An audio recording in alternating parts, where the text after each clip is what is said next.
Already? How's it going, everybody? Welcome back to the Liberty Hour, streaming through Spreaker Studio and the A2 Jack YouTube channel. I'm back with my good friends Ricardo Navarrete and Michael Kekkonen, and I was just mentioning the issue of, do you believe that millennials are stereotyped to be lazy, or is it just a generational thing? Go back to the last part if you want to hear the reason why I brought that issue up. But I'll go ahead and start with you, Michael. What is your thought on that? Do you believe that there is a stereotype for millennials or people our age to be lazy, or is it just a generational thing? Why or why not? Well, my opinion is, nowadays there's a lot more of the kind of freedom aspect with young kids and like kids my age. I'm like 20, I think. And so like I would hope you know your age. I think it's 20, something like that. But yeah, so basically the idea is that people around this generation want to be able to do whatever makes them happy. And a lot of times that involves not doing a lot. And so people decide, not to go to school, or go to school and not do enough, or just do whatever makes them happy. And that in turn, because, with school, you need to put in a lot of work and stuff like that. And with being happy, that's something you have to sacrifice, and that's something that this kind of area of kids is not really interesting in sacrificing is happiness, and that's something that I think you have to sacrifice in order to not be so lazy. Generally what is considered lazy. I guess my not necessarily a counterpoint, but my question to that would be, why weren't other generations then, like I would say our parents' generation then, or do you believe they were labeled in that same way, because that's the same generation that was going to were the hippies, going to Woodstock, and back in the late '60s and all that kind of stuff that was going on at that time, the flower child thing and everything. So why do you feel that, or do you feel it is more prevalent now, and if so, why, when you compare movements and situations in times like that? Well, obviously we have access to the internet, and we have access to like as much knowledge as we can want. And there's so many people. I don't know a single person like on YouTube that doesn't encourage or promote happiness.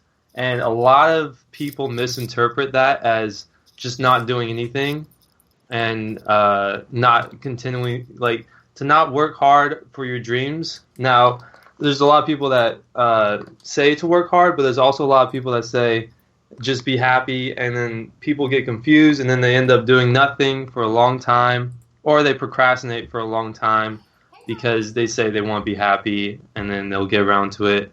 And it's a lot harder to do on your own, but that's what you have to do in order to live like that without going to school or without following like a strict guideline. And nowadays, strict guidelines are, well, not nowadays, but just in general, strict guidelines are stressful, and that was a thing that was in the past successful to most, and it still is, but it's different now because you have access to all this information, all this like YouTubers that are like what would you call them? Like, they talk to the camera and they give advice. I would let's see, not necessarily not like a sociopath. That's probably not the right word, but well, I mean, I would say not necessarily selfish.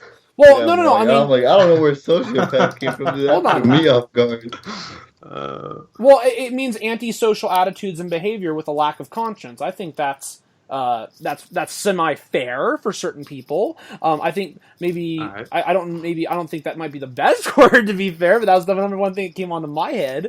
But anyways, go ahead and continue with what you were saying. I know. I mean, that's it. I mean, it's just like we're more aware of what's good and what's bad, and even though we know we have a better idea of what's good for us, now that we're transitioning to that, we don't really have like a guideline for that. Yeah. I try my best to say it, but I that's don't know if I good. got That's fair. That's good. What I was going to say is I actually like your point, what you mentioned about YouTubers a little bit earlier, because most YouTubers that you do see, it's just like, there's some cool stuff on there. You look at certain things people are into, like trick shots and stuff like that. But then you look into like, there's certain videos and stuff like the Pauls of the world, Logan, Jake Paul, obviously. I'll just say it, they're kind of a disgrace, unfortunately, and you see other people on there, and it's nothing that really ever, God dang it, Ricky, there's nothing that really ever, you see that it has to do with, like, self-help or empowerment and stuff like that, unfortunately, at least in terms of popular YouTubers. I'm sure there's other YouTubers out there that do that. I want to give some credit on that to our good friend Aaliyah. I know she does, or has done, and I think she still does continue to do some of those videos, and that's great to see. I think there should be more people that do stuff like that. But I think you made a really good point, and I think that's interesting when you bring up the internet. I would have to agree in terms of social media and the internet for sure. But I want to go ahead because I have not gotten to hear from Ricky on this yet. Ricky, what are your thoughts on this whole issue? Dun, dun, dun. So, on the whole issue of, what's it called? On being lazy, like being stereotyped as lazy? Yes.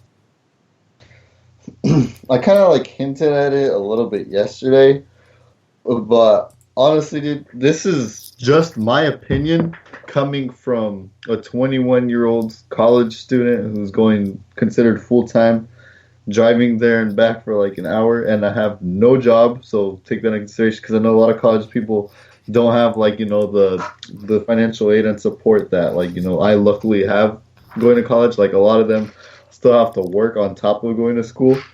But personally, I think the whole reason people are like stereotyped as lazy is because they don't put in as much effort into work because they're too worried about, trying to pass their classes, get into classes, and get into school. Like, honestly, when I feel like people are saying that, millennials are lazy, I feel like it's more directed towards the people that, aren't really in college, and more so the people who are just so caught up in social media and on their phones and, trying to find new ways to get likes on Instagram and just trying to find new ways to just distract themselves on YouTube all day. And I will admit, I am guilty of this. Like I said, like I don't have a job, so whenever I'm done with homework and I can't hang out, like I am guilty of just being lazy and just sitting down and freaking snacking on food and just watching YouTube for like hours. But the thing is, that comes after like 8 hours of straight headaches, and then on top of that, like hours of homework. Right. So, you know what? I don't know. What? You bring up a good point that I didn't even consider. Is that like social media reminded me of like this generation is more depressed, I think, than a lot of other generations. Honestly, definitely. I so agree with that. I definitely agree with that. And depression, you can't be productive when you're depressed. So that's a big factor right there that I didn't even consider. And I will say this, and I think that this goes for everyone as well, because I don't want to sound hypocritical when I bring this up. Obviously, I do think a lot of that comes down to parenting, and I think that social media has made things a lot different for everyone. But also, I mean, you see kids, at least definitely nowadays, that have access to electronics or that have phones at a much younger age than we even did, and I think that at a young age can cause some of those problems if not handled properly by parenting. And I'm not going to blame parenting in general for everything, but it's definitely something that they have to worry about in this technological age when it comes to issues like you're mentioning with depression and stuff like that. Yeah, I think a lot of parents are like blind to what like kids actually do on their devices. Like it's not, I can't think of any kid that does anything healthy on a device like that, when they're that young. Mm-hmm. It's all toxic. Would you guys agree that like parents giving kids phones nowadays is like the equivalent to, new parents giving a baby a pacifier? Like it's just a way to kind of shut them up and get them to do their own thing while they kind of like just finally take a break and they're just like, all right, whatever. Like, I'm gonna be honest with you. I think that might be the case for some, for sure, especially for maybe like younger parents and everything. But I don't think that's the case for everyone. I think in some cases they're just not aware of it in general. I think they're just like, oh, I own a phone, so I'm just gonna give my kid a phone because that's the normal thing because it's a phone. What's the worst thing it could possibly do? I don't think there's a lot of people that take the time to contemplate all of the negatives that it truly truly has when it comes to people that are that young and the impacts that can have on their mind. I mean, go ahead. Sorry. And when they want to distract like the kid, they can just they don't give the kid the actual tablet. They just let them use it while they want to distract it, if they want to distract the kid, not give them it whenever they want to use it, Right. Exactly. And and this is another thing too, you can even relate this to the schools, because obviously this is something that does not, I mean, I don't remember it getting discussed in school at all. And with the technological age, and going on, this is something that schools are really going to have to think about incorporating in at least some of their teaching when it comes to certain classes, because that way kids can learn, if they're not learning at home, the positives and the negatives about technology, because there's positives and negatives about it. I think that there's a lot of great things. There's obviously a lot of terrible things as well out there. It's obviously, there's always been bad and good in the world. It's just that, you're able to kind of hide it a lot more through phones and stuff like that. That's a good point. I see what you mean. Yeah.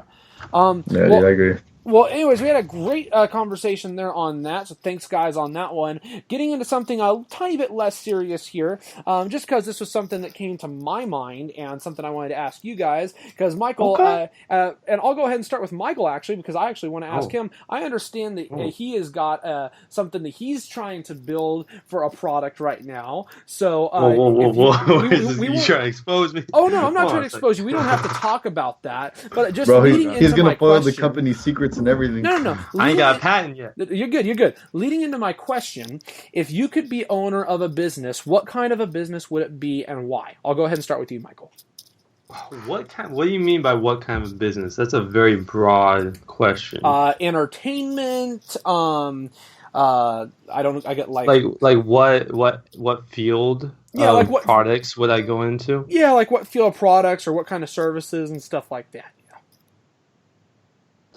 Honest, I don't really have a preference off the top of my head, but it would be something that I would enjoy for the most part. I don't want to make anything that I enjoy like a working thing. I want things that I enjoy to be like a hobby. But if I could like pick my hours, if I could do it when I want to, and don't have like a strict schedule where I need to constantly be on it more than I like, then I'd probably go for something in the art category. Like drawing art, or like projects that people want, like they give me like a template, like some things that they want to be drawn, and then I kind of put my creative twist on it. Okay, cool. Ricky, what about you? What business, if you could be owner of business, what kind of business would it be and why? Dude, I kind of got two in mind, but I will say the one that like would be more realistic if I were to ever have a business. Honestly, it might sound like a cop out just because I'm studying engineering, but like I feel like I'd want to do some electrical company where I learn how to build speakers and learn how to work on like technology with cars and wireless audio systems and stuff like that. Learn how to build subwoofers, all that kind of stuff. I feel like that'd be cool. Learning to play the soundstage.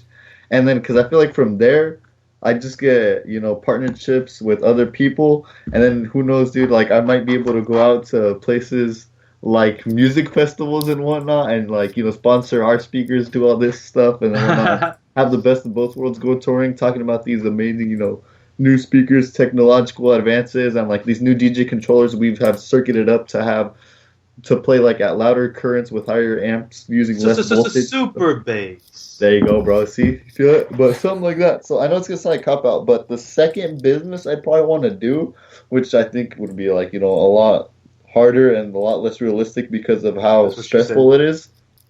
Just because we've talked about it before about how like I need to make sure I get sleep and not stress out too much with this epilepsy that I got going on. So I think it'd be less likely.